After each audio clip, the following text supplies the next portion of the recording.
Hello guys, மகாநதியில் Vijay 2 பேர் குடும்பத்தையும் பேசி அப்படியே சம்மதிச்சு வீட்டுக்குள்ளே கூட்டு போகிறாரு. காவேரி முறைச்சிட்டு நிற்கிறேன், காவேரி நீ உள்ளே கூட்டு போ, நான் பேசுகிறேன்னொன்னே அதுக்கப்புறமா அந்த ப்ரோவை கூப்பிட்டு பேசுகிறாரு. ப்ரோ, ஒரு நாள் டைம், அவ்வளோதான் உங்களுக்கு மரியாதை, அதுக்குள்ளே நீங்களே ரியலைஸ் பண்ணிக்கணும், அதுக்கப்புறம் என்ன பண்ணலான்னு நம்ம யோசிக்கலாம், யோசித்து ஒரு நாளில் சொல்லணும் அப்படின்னொன்னே அப்பா எல்லாத்தையும் சமாளித்து உள்ளே கூட்டு போயிட்டேன்டா அப்படின்னோடனே விஜயோட பாட்டி தாத்தா சித்தியெல்லாம் உட்காந்துருக்காங்க. அதுக்கப்புறம் விஜய் வந்து பார்க்குறாரு, பேச மாட்றாங்க.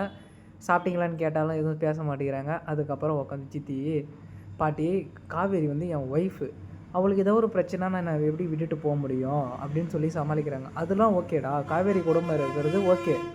ஆனால் நீ எதுக்கு மற்றவங்களாம் கூட்டு வந்து வீட்டுக்குள்ளே தங்க வச்சுருக்க, நீ அதுக்கு இங்கே வீட்டுக்கு வராமே இருந்திருக்கலாமே, இப்படிலாம் பேசாத அப்படின்னு சொல்லி அவங்க தாத்தா சொல்கிறாரு. அதுக்கப்புறமா இல்லைங்க, நம்ம கண்ணு முன்னாடியே கஷ்டப்படுறான் பாருங்க, அங்கேயாவது யாரோ ஒருத்தவங்கள்ட்ட கஷ்டப்பட்டுட்டு இருந்தோம், இப்போ நம்ம கண்ணு முன்னாடியே கஷ்டப்படுறான்னு தானே நான் சொல்கிறேன் அப்படின்னு சொல்லி சொல்கிறாங்க. அவங்க சித்தி, காவேரி வந்து உன் ஒய்ஃபு, அவங்க அம்மா அப்பா உன் மாமியார், சரி அவங்க இருக்கலாம், யாரோ ஒருத்தவங்களும் எதுக்குப்பா விஜய் கூட்ட வந்து தங்க வச்சுருக்க அப்படின்னு சொல்லி எல்லோரும் கேட்குறாங்க.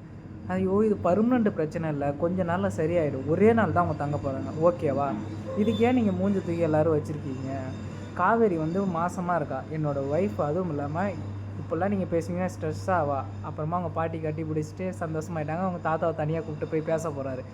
அதுக்குள்ளே இவங்க ஒரு திட்டம் திட்டுறாங்க, குழந்த பிறந்தோடனே காவேரி அவங்க வீட்டுக்கு அனுப்பிச்சிட்டு குழந்தைய நம்ம பிடுங்கிக்கலாம் அப்படின்னு சொல்லி பிளான் பண்ணுறாங்க. அதுக்கப்புறம் சரியான சீன். அப்புறம் காவேரி அழுவிட்டு உக்காந்துருக்காங்க கட்டிலில். அதுக்கப்புறம் நம்ம விஜய் போகிறாரு. என்னாச்சு காவேரி, அதை பற்றி யோசிச்சுட்ருக்க, வேணா நம்ம ஒன்று பண்ணலாம், அவங்களுக்கு ஒரு வீட்டை விற்கிற மாதிரி, எப்படி விற்க தான் போகிறீங்க கொடைக்கானல் வீட்டை, அதனால் அவங்களுக்கு ஒரு ஷேர் கொடுத்துர்லாம், எப்படின்னா பணமாக நம்ம கொடுத்துர்லாம், கெங்கா உங்கள் அம்மா அப்போ உங்கள் அக்கா எல்லோரும் தானே எடுத்துக்க போகிறாங்க, நம்ம பணமாக ஷேருன்னு சொல்லி இதை ஒரு பணமாக கொடுத்துருவோம். ஐயோ, நீங்கள் இதை பற்றி பேசினாலே எனக்கு ஒரு மாதிரி இருக்குது, என்னை மன்னிச்சிடுங்க, என்னால் தான் உங்களுக்கு இவ்வளோ கஷ்டம், இது நீங்கள் உழைச்சி சம்பாரித்த காசு, அதனால் கொடுக்கக்கூடாது அப்படின்னு சொல்லி சொல்கிறாங்க. ஏன் காவேரி, அதுக்கப்புறம் நம்ம சந்தோஷமாக இருக்கலாம், இந்த பிரச்சனையே இருக்காது, காசை கொடுத்தா அவங்க வாங்கிட்டு போகிறாங்க, இதுக்கப்புறம் என்ன, நெக்ஸ்ட் டைம் அவங்க திருப்பி நம்மளை லைஃப்பில் வரவே மாட்டாங்க, காசை கொடுத்தா கம்முன்னு வாங்கிட்டு போகிறாங்க. அதுக்கப்புறம் இந்த பிரச்சனையை விடு, மாத்திரை போட்டியா, இல்லை, என்னது போடலையா, அங்கே பாருங்கள் அப்படியே ரொமான்ஸ் தான்.